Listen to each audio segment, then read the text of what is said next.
लगावे के पड़ी। हाँ तो एक शर्त पे गाय जीजा, जवन पूछब तवन बतावे के पड़ी। अरे पूछा ना।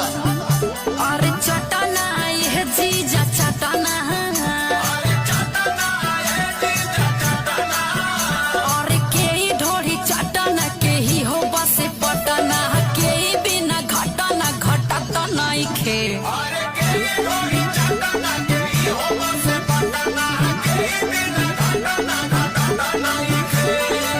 अरे दादा रे दादा जेल करे बुका हो। अरे कुछ ना हो जीजा।